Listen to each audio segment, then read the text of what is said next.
Hello, family. How's everyone doing today? I hope everyone is doing well today. Let's talk about it, family. Let's talk about the police report that has come out on what allegedly happened April the 2nd, 2025. Let's get somewhat of a clear understanding about what they say allegedly happened. So y'all already know what we got to do for the ones in the back, This video is under fair use. Copyright disclaimer under Section 107 of Copyright Acts in 1976. Allowance is made for fair use for purposes such as criticism, comment, news reporting, teaching, scholarship, and research. Fair use is a use permitted by copyright statute that might otherwise be infringing. Non-profit, educational, and personal use tips the balance in favor of fair use. Yes, fair use. All rights and credits go directly to its rightful owner. This video is purely for fair use, opinion, and entertainment. Enjoy. And we also want to add that everything in this video is alleged. Yes. Okay, family, and I want to start off with saying thank you to everybody. Shout out to the replay gang. Shout out to the chat. Shout out to our moderators. Shout out to all of our subscribers, new subscribers, old subscribers. Thank you all so much for your support. Now, let's get right on to this right here. The police report. I noticed on the police report that it does have his race is B, Camelo. And then you'll have ethnic is an N. So I was wondering, what is that? Does the N stand for he's Nigerian or something like that? And so I looked it up, and they used the N for somewhat of the ninja word. Okay, now when I looked, it says when paperwork uses N in the ethnicity or at the group section, it typically indicates not Hispanic or Latino or non-applicable. Okay, non-applicable, which meaning that, he's not either or, but he's black. Okay, so if you already have black, why would you need to put the N there? Okay, so like I said, that need to be updated in Texas because this is 2025. This is not 1825. Okay, I just feel like that N is somewhat disrespectful. Okay, and I know people say, we don't want to make this a race thing or anything like that. But when you have a ethnic and it says N, why is the N there? Is that ninja or non-applicable? If it's non-applicable, then you really don't need to put anything there. That could be left out once you said his race is black. That's just my opinion.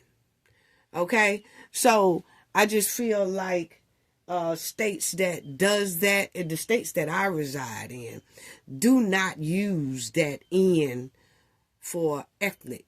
It does not. It's either black or, whatever you are, Hispanic, Latino, whatever, Caucasian or whatever. But it does not have a N for black people and then a race that says black. So I think that needs to be demolished. It needs to be gone in the trash. My opinion, that needs to be upgraded.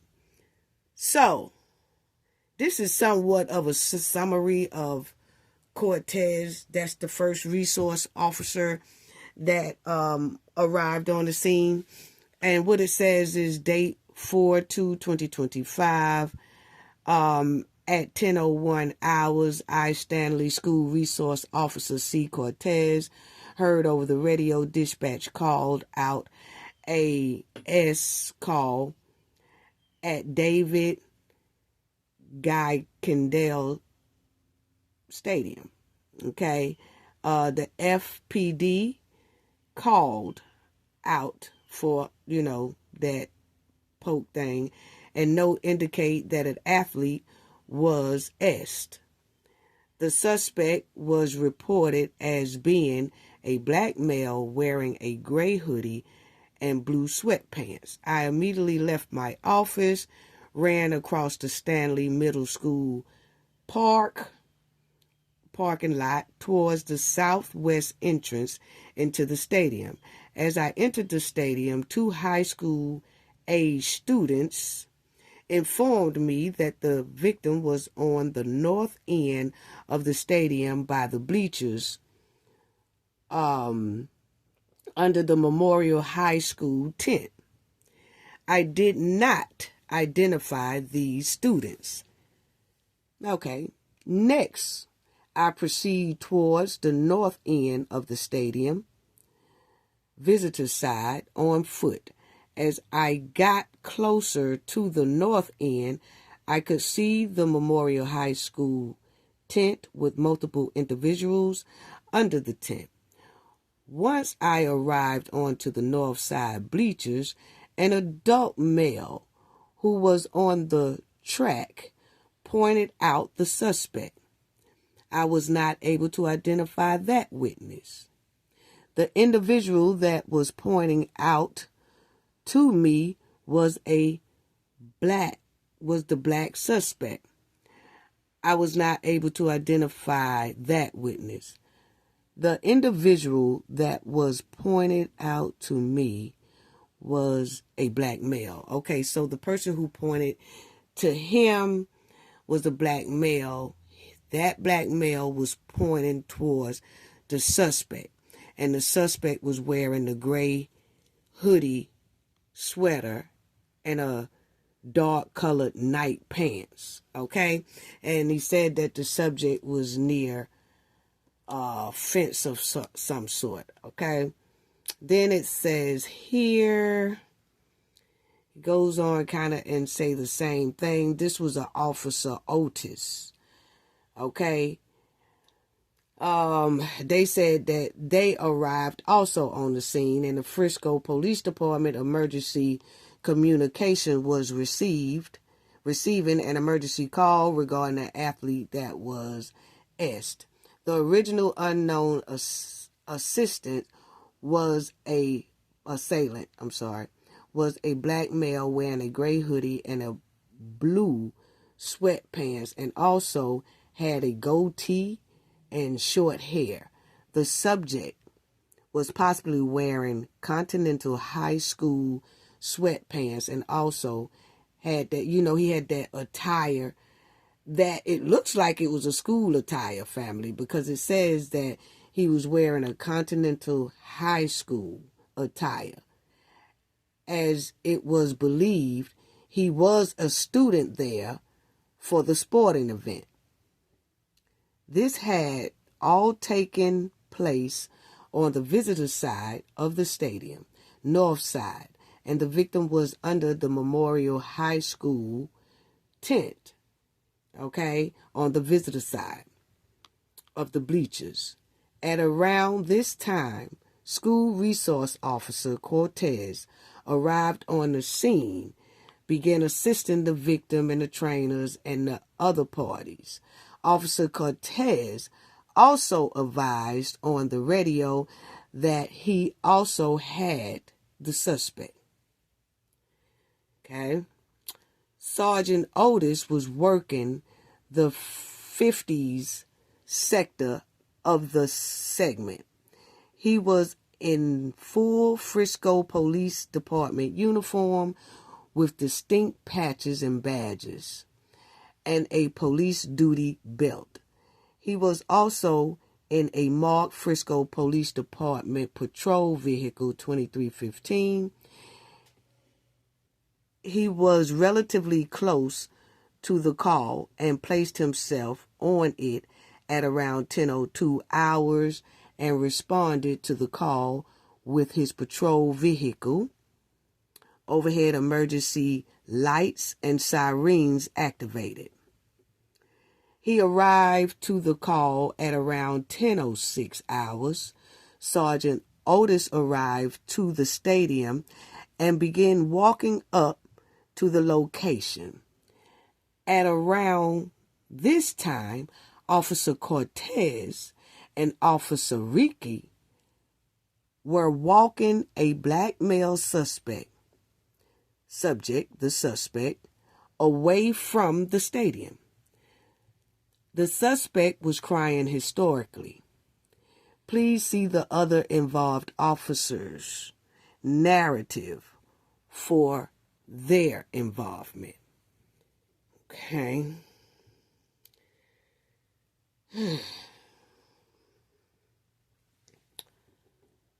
Sergeant Oatis walked up to the visitor bleachers and observed the victim being treated by Frisco Fire Department personnel and also athlete trainers. The weather began to turn and it began to heavily downpour rain at this time. Some of the police department, whatever staff, moved the memorial tent to cover the victim. Okay, and then it says they tried to save much of the scene as possible to the weather, for a large gathering of people were involved in the incident, and others began to set up the crime scene with the tape and all that stuff. Okay, the officers on scene were informed that the stick object, y'all know what I'm talking about, that was used was tossed and still believed to be somewhere close. Eventually, one of the witnesses said they remember seeing it on the bleachers still. Officer Shrez was able to locate the object. It was located between row 9 and 10 near seat 30, closest to the aisle, particularly open. The rain began to come down again heavily, and it was determined that instead of moving the object, the officer would cover it with a large blue tarp. Okay. Sergeant Oatis assisted in presenting the immediate crime scene as much as possible, while the other personnel tended to the victim and eventually transported him. At around that time, Officer Wenzel had the crime scene logged and began logging the individual onto the call and the best of, okay. Now I'm trying to get to the main thing of this thing. Okay. This right here. Sergeant Oatis went back to the police department to download his body cam and the photos he took with the city-issued phone. Sergeant Oatis' city-issued phone had a total of 33 photos that were used in the documents that indicate, that of the scene. During the download, the initial photos formatting was incompatible with the crime scene folder. He re-downloaded the photos that he took, and they were able to be served properly for preservation of evidence. At this time, there is nothing further to add on this report. Okay, so one of the officers said when he got to the scene, this Oatis, that he did use his city phone and he took pictures, took about 33 pictures. He tried to download it when he got to the station. Guess it didn't act right when he downloaded. He did it again and it did somewhat act right. Then you will see this is the Taylor officer. on Wednesday, April the 2nd, 2025. Okay. I was assigned to work patrol in the city of Frisco. At approximately 10:02 hours, I responded to the report of a, S at the stadium. Located, they give the address 8825 7th Street. Okay, the original call note stated an athlete had been est. Okay, so this is another officer report. And he said, when I arrived on the scene, I grabbed a roll of crime scene tape from my trunk and provided it to around the visitors area of the bleachers where dispatch advised the victim was. Okay.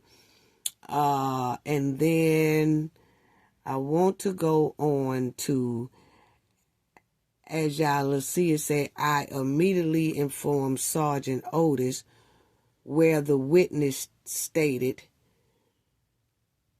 the, stabbing occurred, and gave him the crime scene tape so that he can go around that area and secure it. The following in the summary of my contact with blank advised he was sitting under the Memorial High School tent over there. Okay. Now, these, I don't know. It's almost like these officers, they're telling their story, but most of them are just saying when they arrived, they was told there go the suspect, the Cortez. He was the first one there. A black male told him, there go the suspect right there, talking about Mr. Anthony. And then he went over there to Mr. Anthony, and then it says that he was helping secure the scene. So it's more of that on here. And then you will see let me see if y'all can.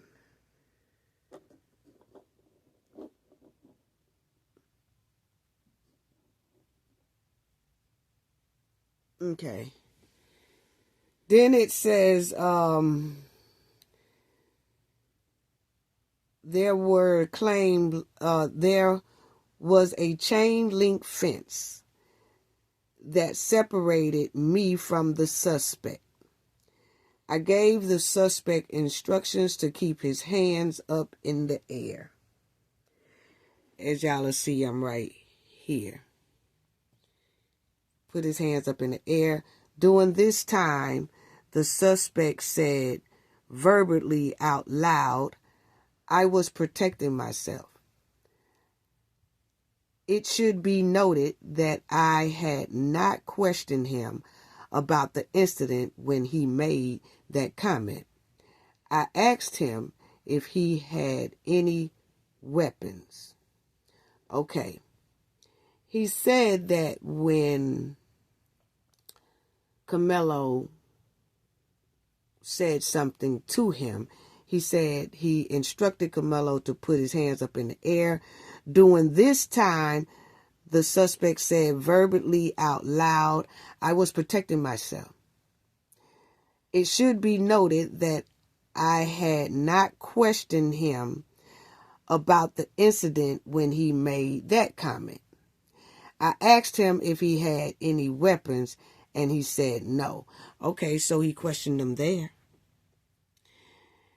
He said he didn't question him when Kamalo said, I was protecting myself. But then he followed right back and say, I asked him if he had any weapons, and he said no. I patted him down for the weapon while he were walking along the fence.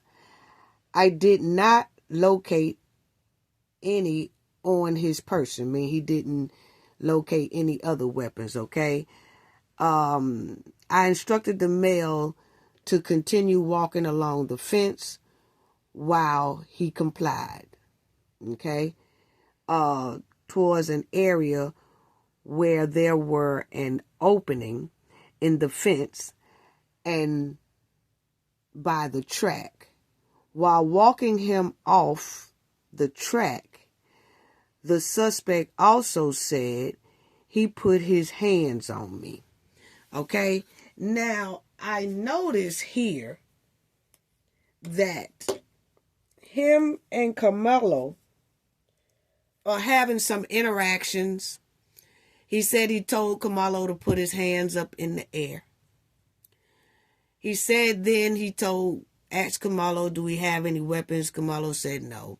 He said then he patted him and he did not have any weapons on him.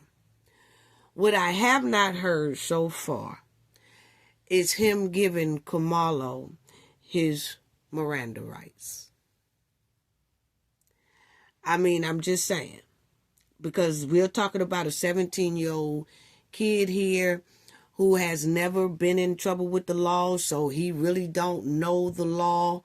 But as I read this, I continue to hear that this officer, Cortez or whatever, he's walking Carmelo along the fence.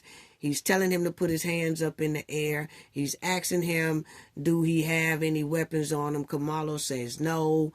He's having that interaction, but I never hear him give Carmelo his Miranda rights. And rather, he say, oh, well, he wasn't detained at that time, or he wasn't arrested at that time. It doesn't matter. If a person feel like they are being detained or they are being questioned hard, they have a right to be read their Miranda rights. And I haven't heard it nowhere so far. You know, when I told him to put, when he said he told Carmelo to put his hands in the air, it should have been my opinion. You have the right to remain silent. Anything you say can and will be held against you. That should have started right there. So Carmelo would have understood that he needs to keep his mouth closed. But anyway, I mean, I'm just saying my opinion, because as I'm reading this, I just don't hear it. I don't see it. Okay, because he said he walked along the side of the fence. I instructed the male to continue walking along the fence, which he complied, towards an area where there was an opening in the fence. Okay, that's right by the track. Okay, while walking him off the track, the suspect also said he put his hands on me. I then detained the suspect in handcuffs behind his back, and had him sit down on the ground. Okay?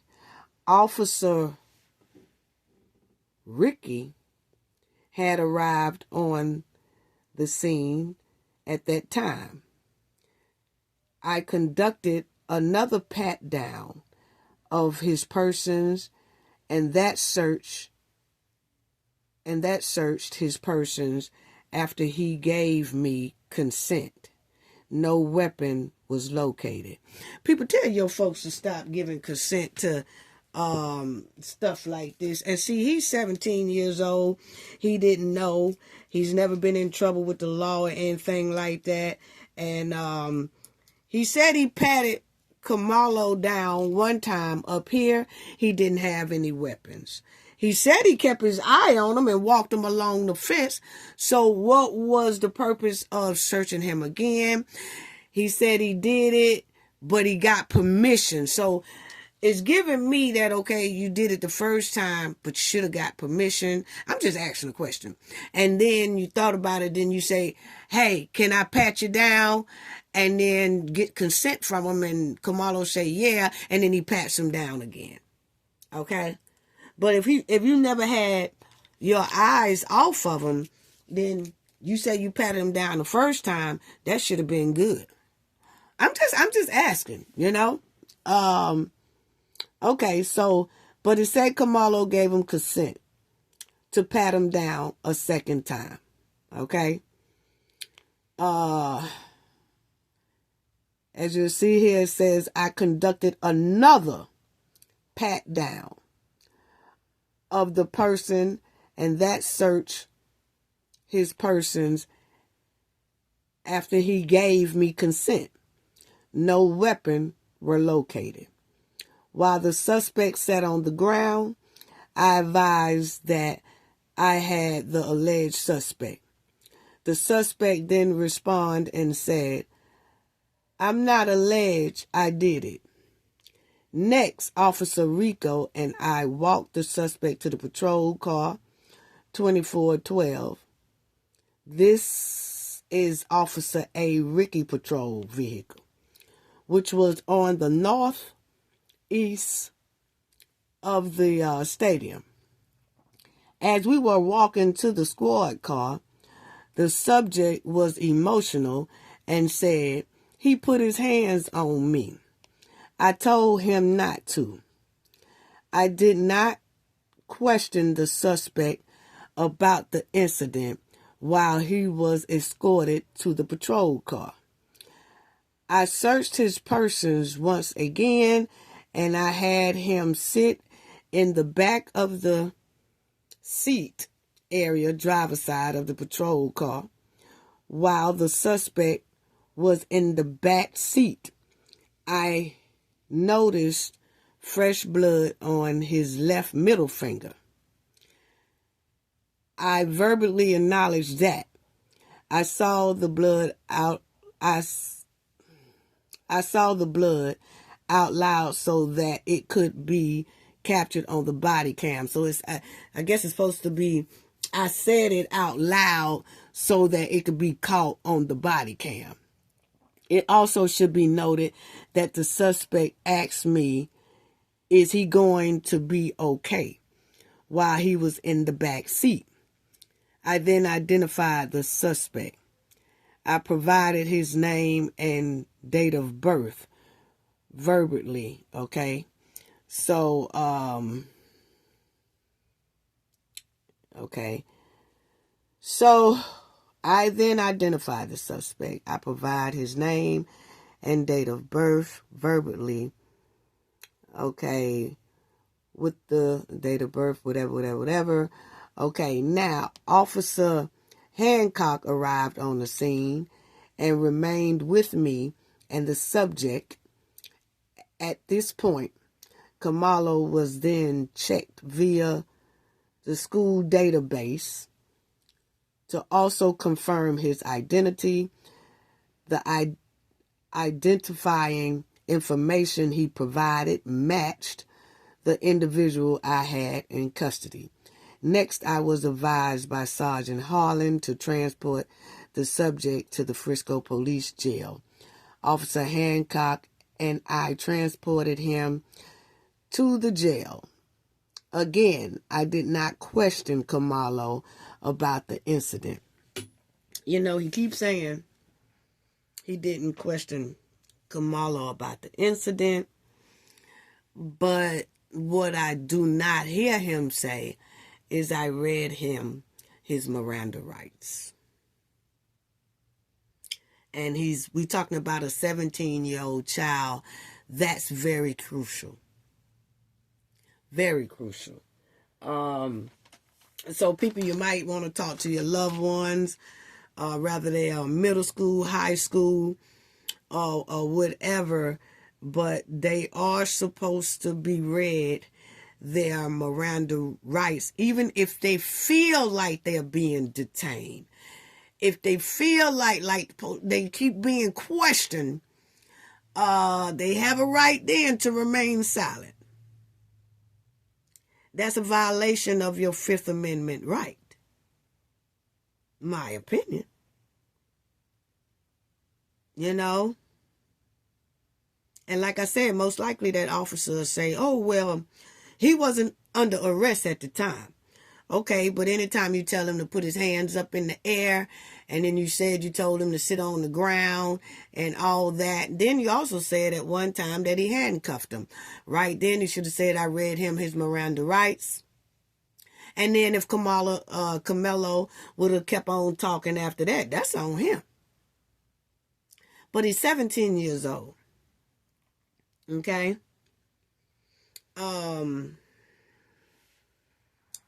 So, in my opinion, everything that Camelo said should be suppressed, because I didn't hear any Miranda rights being read. You know, I just saying that he probably did. I didn't see it in this police report anywhere, and it should have been in this police report. You know, and it's not. So when they arrived to the police station with Camelo, they escorted him in the inmate area. Okay, and they changed him out of his regular clothes into jail staff attire. Okay, and then when they changed his clothes over to jail staff attire, his clothes that he had on, they took his clothes. Okay, upon Camelo being placed into the jail cell, I continued to keep possession of his clothes. I returned to my patrol car 2412 along with the officer Hancock, which was in the FPD area post, and placed Camelo's clothes in the back trunk area. Okay? So, that's that police report. I was trying to find... This was another officer. That was the officer Ricci who was there. And they're telling their side of the story. It says, when I arrived, I approached the track field area and saw Officer Cortez. That's the one who told Camelo to put his hands up in the air. But he said when he first arrived in the area, he saw Officer Cortez kneeling next to the black male wearing a gray hoodie, sweatshirt, and blue sweatpants. The male, later identified as Camelo Anthony, was in handcuffs and was seated on the sidewalk by the entrance of the track. As I approached Officer Cortez stated Anthony was the alleged suspect. Anthony then made a spontaneous statement and stated, I am not alleged, I did it. Officer Cortez conducted a pat search of Anthony's persons to ensure Anthony did not have any weapons and found nothing of evidence. Okay. So he's basically telling the same story that Cortez told. Okay.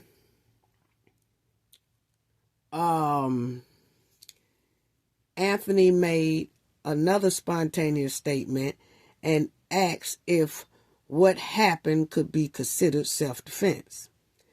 I replied by telling Anthony I did not know what happened.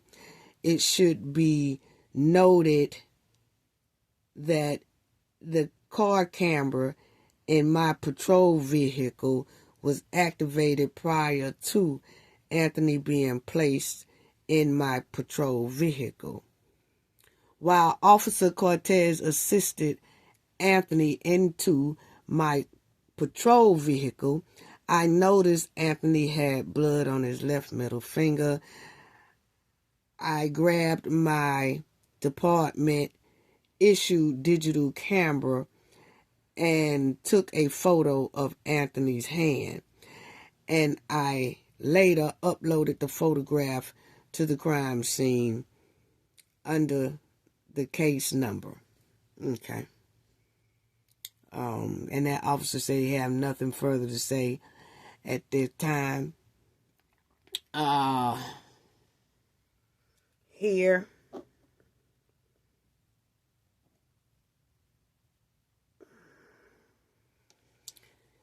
Here,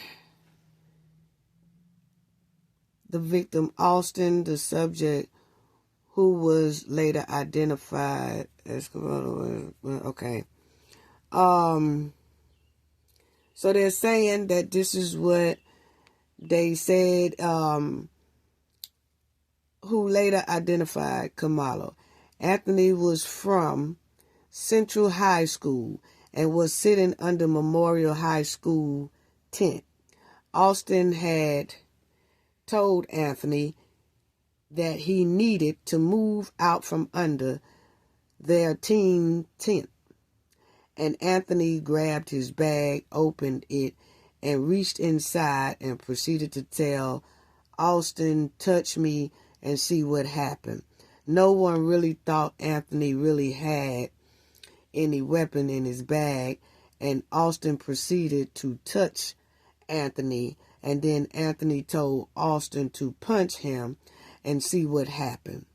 A short time later, Austin grabbed Anthony to tell him to move, and Anthony pulled out, the weapon recalled, and then the black, they say it's black, okay, that the sharp object was black, okay.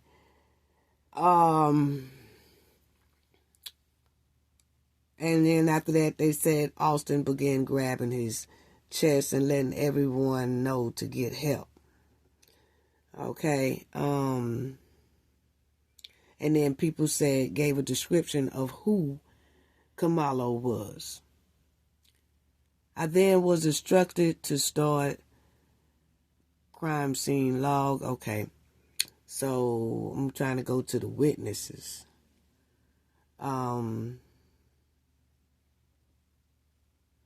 This is another officer saying the same thing, that they just came to the tent, basically secured the scene.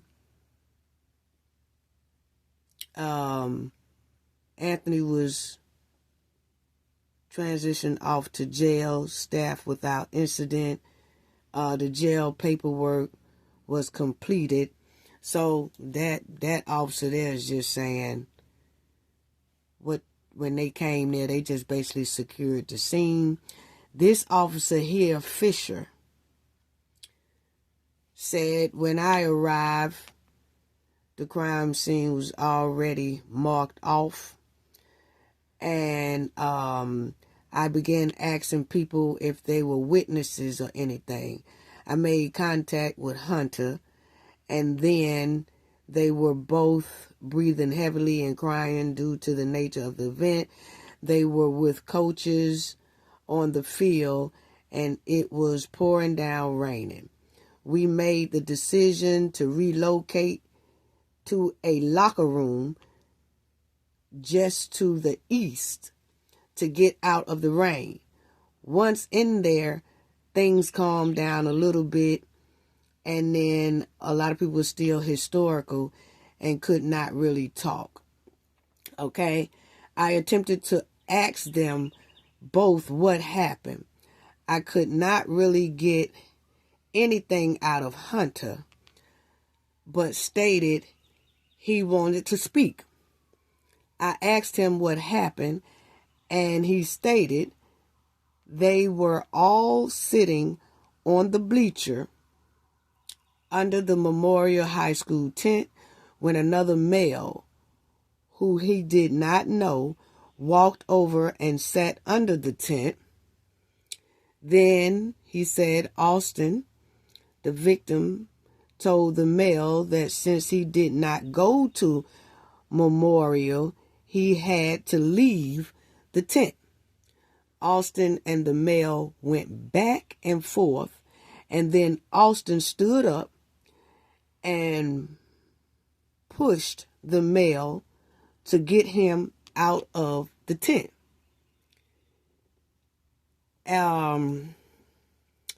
Had said during this time of the argument, the male was reaching around in his bag. He had it was at this time the male took out the sharp thing and swung it at Austin. And so that's what they said. After this, I then stood by with 3 athlete witnesses until CID arrived and interviewed them. Okay, so that's what they said about that.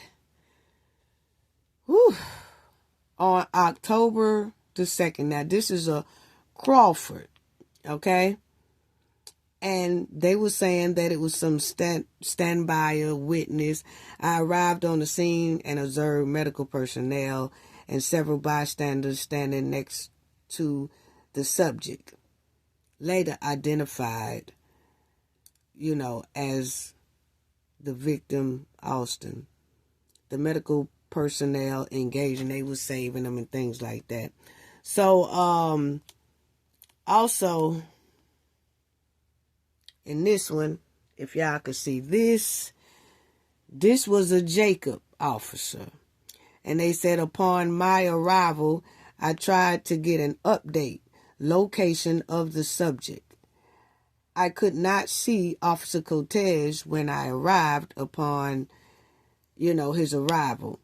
I tried to update locations of the suspect. I could not see Cortez when I arrived. Cortez informed over the radio that he had the suspect in custody. At this time, I turned my attention to the victim. Okay, so I coordinate with other officers on the scene to secure the location. By this time, the students and the staff had cleaned the area. Okay, so this person here said they kind of arrived there. It's basically these officers secured the scene, but there is in here where they talk to some victims. Hold on. Right here, when he said, after securing the scene crime tape, attempted to preserve as much evidence as possible. I assisted other officers with locating other possible witnesses. Wenzel was maintaining scene security while I was assisting the other officers after the medic transferred the victim to the hospital. So, they do have witnesses right here. They say,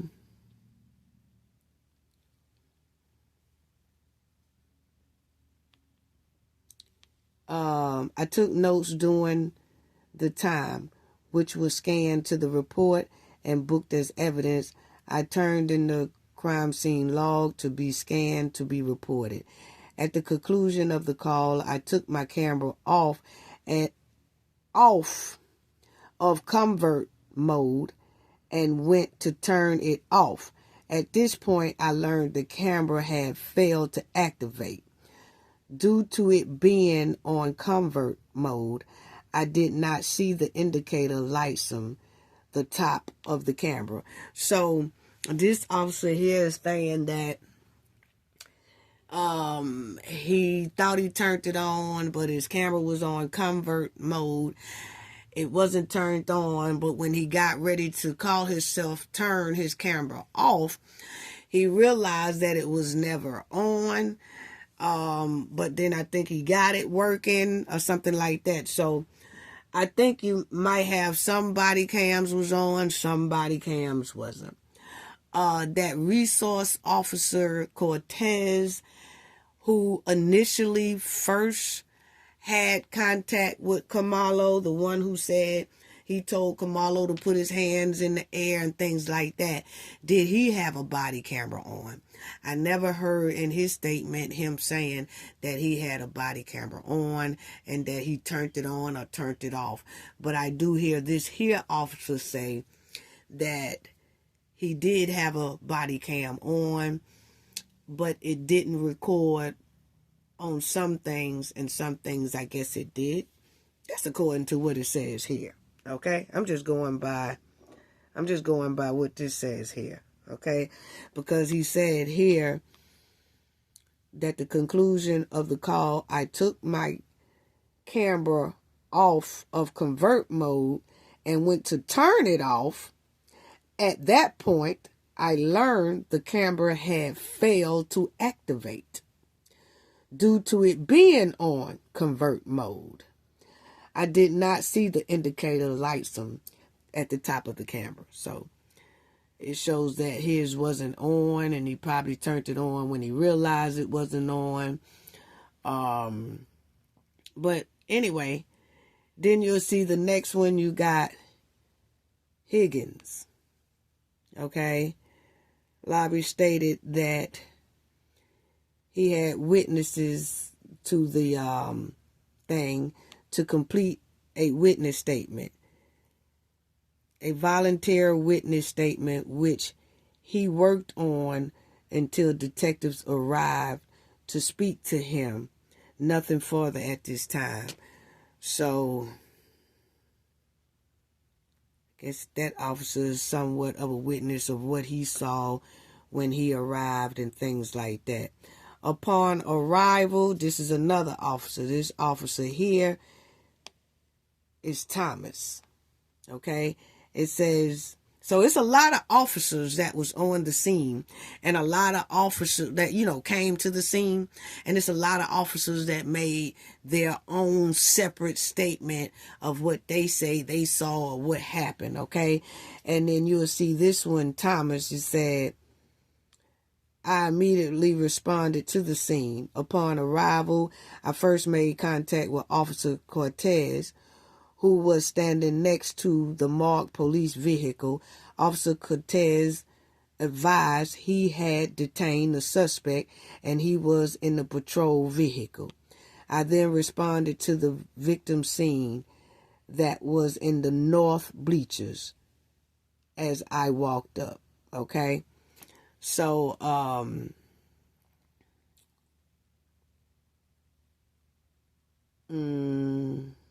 so you have all these different, it says, I was told to take their cell phones from them, later turned them over to Sergeant Bessonette.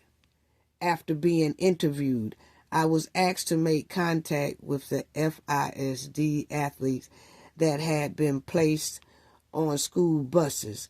So they're saying here, now we see why they didn't have any cell phone footage, because they say, as you see, it says, as other officers worked the scene, I was asked response to the stadium, to the locker room area, and keep the following Memorial High School students, witnesses separated until detectives could speak with them. While with them, I was told to take their cell phones from them and later turn them over to Sergeant Bassnett. After being relieved, I was asked to make contact. Okay, so that officer there, who is Thomas, as you see up here, Thomas, said that he was told all the witnesses and stuff that they had, I guess, in the locker rooms at this time, because remind you, it was raining very, very hard. So they moved everybody into like a locker room or something. And for those are the ones who said that they knew what happened or they was a witness to what happened or whatever. But those people, then you'll see that they said, he said he was told to take their cell phones, okay? While with them, as y'all see right here, while with them, I was told to take their cell phones. Okay? So that's most likely why we have not seen any cell footage of this incident, because everybody's phone, it looks like, was confiscated. Now, that's another thing. If you are a witness to something, if I say I'm a witness to something that happened out here and I give them my witness statement, they have to confiscate my phone as well? I mean, that's something to talk about, you know. If I'm a witness and I say, oh, yeah, I see somebody taking something out of the store or something like that. Just give an example, family. I see somebody taking something out of the store or something like that, and then I say, yeah, I saw them. They had on pants, red pants, or whatever, whatever. And then they say, okay, I'm giving you my police statement. You get my number or whatever in case you need me to come to court or something like that. But when a police officer said, okay, now give me your phone. What? For what? Okay, that's my personal thing. Yeah, you don't pay no phone bill over here. What you need my phone for? Oh, well, we need your phone to see if you recorded anything. Well, if I recorded something, just ask me to come down to the police station and I'll let you see it. But you're not going to just take my phone. Unless you have some type of subpoena for my phone. And then I'm going to get with my lawyer, and me and my lawyer come down once you subpoena me and subpoena my phone. But I want to be there when y'all look at my phone. I show y'all my phone, or either my lawyer will send the footage to you if I have any footage. But just saying, oh, you a witness? Okay, tell me what happened. Then you tell them what happened, and they say, okay, now give me your phone. What? But anyway. So,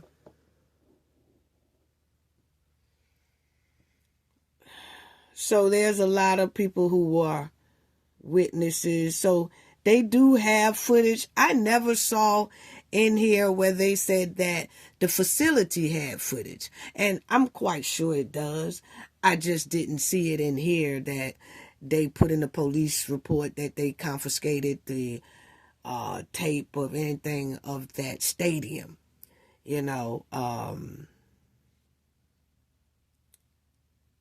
but they do have a lot of witnesses, because you see a lot of the redacted. It's like 30 something.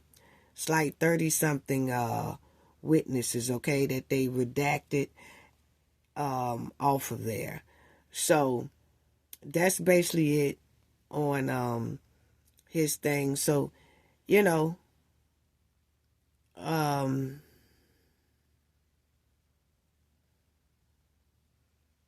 that was basically it, family. That was it. So that was basically the report. And the report really doesn't tell what it should tell to me. I mean, it gave us somewhat of what this police said when they arrived, what this police said when they arrived, what that police said they arrived. They did have some more things on there, about Austin when he was being treated down there, and I refused to put that down there out of respect for the family. But I just basically gave y'all what each officer so-called said, and most of them was saying the same thing. That's why I was kind of skipping a little bit, because they was all saying, hey, I arrived here. I just basically wanted to see what did Kamalo say and what went on. And the only thing that really stood out to me, they did say that he was in the school type clothing. Okay? So he was in school uniform, and I'm quite sure that Austin was too. So they both were supposed to be there. That's number one. They both were supposed to be there. And it was a school event at that spot, okay? And they did say that that stadium is part of the school, okay? It's not like a park, a regular park or something that they was having something in. They saying that that stadium is part of the high schools in that area. That's part of their park, okay? So that's how they was putting it, as if that stadium is a part of the school system, okay? So that's how they put that. But the only thing that stood out to me is I didn't hear Kamalo being read his Miranda rights. And then on top of that, they were saying that he was in a school uniform that had the school logo or school name on it, so he was supposed to be there. Okay, so when this case come up, I guess in trial or whatever like that, then we'll see what's really going on with it. But other than that, people tell your kids in a situation like that, if they feel like they're being detained, even adults, if you feel like you're being detained or something don't feel right here, if you can't say, all right, then I see y'all later, and leave, if you can't do that, they say, oh, hold on, no, you can't go. Okay, then you must need to be reading my rights then. Okay, but a 17-year-old really doesn't know that, and especially if he hadn't been in trouble with the law, because they say he haven't been in any trouble with the law, don't even know if he knew about Miranda rights. So it don't matter if our kids are in middle school, high school, or whatever, we do need to teach them about Miranda rights. Point blank, period. So that's all I wanted to do is go off that, because I just wanted to make sure that we went over and what they have said in the police report. I wanted to just go over that. So I just want to tell everybody thank you to everybody who donated in the last video. Anessa Starks, thank you so much. Cooking with Frank, thank you so much. Jerry K. Lipcomb, thank you so much. Gold Political, thank you so much. LCL, thank you so much for your donation. G. Cortez, thank you so much for your donation. Y'all make sure y'all check out Cooking with Frank channel and Go Political channel. They both have awesome channel. Check out their content. Thank y'all so much. And like I said, we're going to stay on the hen as well. I got some things that I want to talk about on that end too. But we also are going to touch on other stories and other stories out here that need our help, and their situation need to be talked about and spread awareness as well. So thank y'all so much. Gain knowledge to prevent blockage, and we all know what that means. The more you know, the harder it is for anybody to block you out from your goals and success. Bye-bye.